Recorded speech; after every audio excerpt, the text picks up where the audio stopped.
Hi golfers, Jack Spencer here, Practical Golf for All. I hope you all had a Merry Christmas and I'm wishing you all a healthy New Year and better golf in the New Year, of course. Today's video is just going to include some hints. And the one thing that every golfer, regardless of skill level and ability, can do, three things, is grip the club consistently. I prefer the Adam Scott method. I went over this in my grip video, which you probably haven't watched. But he sets the club down to his side, puts his hand on it, gets it at the base of his fingers, and he's ready to go. Anatomically, we're all a little bit different. Some people, when they put their hands down to their side, they're pointing more forward like that. Others are turned a bit more. This basically puts your hand on the club as it naturally hangs. You always want to make sure you have a consistent grip. The second thing is ball position, and we went over this. And be cognizant of your ball position. It's a little thing, but it matters. You need to give that club room to square. The third thing is your posture. I see a lot of golfers that have a lot of knee flaps, and certainly Keegan Bradley does, and it works quite well for him. And I'm not saying that it won't, but the more knee flex you have, you want to kind of bend at your hips and your waist, not your knees. The more knee flex you have, the more likely it's going to promote a kind of a rounded swing. You're going to have a harder time clearing your lead side. What I would prefer is if you adjust the ball and then just stick your butt back behind you. That's going to give you that bend in your hips.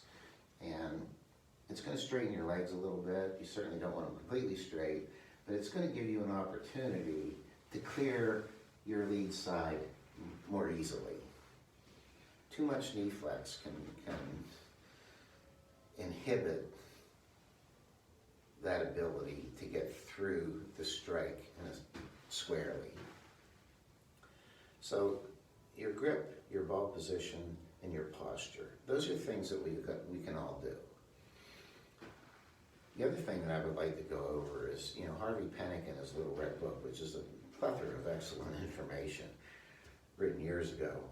He said, no matter what you do on your backswing, the first move on your downswing is to drop this trail elbow down to your side, and I couldn't agree more.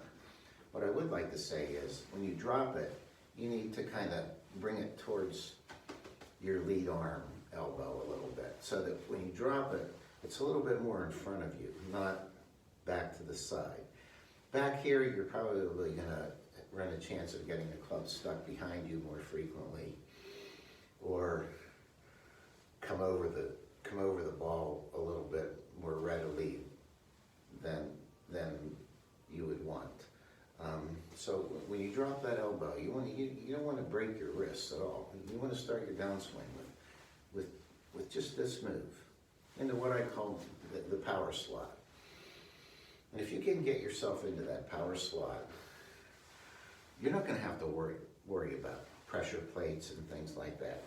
You're going to have an appropriate amount of weight on your trail foot side as you begin your downswing, and if you concentrate on accelerating that club head down the target line past impact, you're going to transfer the appropriate amount of weight to your lead side. You're not going to have to think about it. And that's really the purpose of these videos. I don't want you to think swing thoughts when you're on the tee. I don't want you to think that, well, there's a ball here, I need to compress it, or maybe I need to, square my stance more, or open it, close it, fix my hand position. The only thing I really want you to concentrate on when you get to the golf course is your rhythm and tempo. If you can do that, then you're going to free your mind up to play some of your best golf.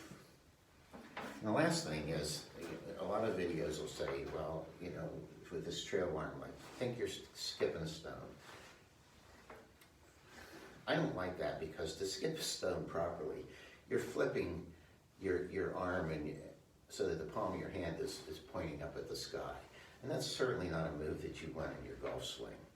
It's an excellent move, absolutely excellent move for a flop shot.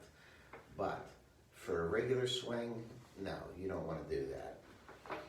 prefer a bucket of, think about throwing a bucket of water. You got your lead hand on top of the bucket, you got your trail hand underneath that. They're kind of, the palms are, you know, if there wasn't a bucket in between the two, the palms would be opposing one another. And when you throw this, you want to keep it tight. You want to keep it close to you. And when you throw it, you use your arms, your hips, and your legs. Like that. If you get away from your body, you'll be throwing it kind of back behind you almost. No, you want to accelerate, throw it like that. That's, I think, more of an appropriate representation of what you want your arms and hips and legs to do as you accelerate into a strike. So, simple things that we all tend to ignore from time to time, but a good way to ingrain into your golf swing the proper habits. I hope you enjoy this, and I will see you next time.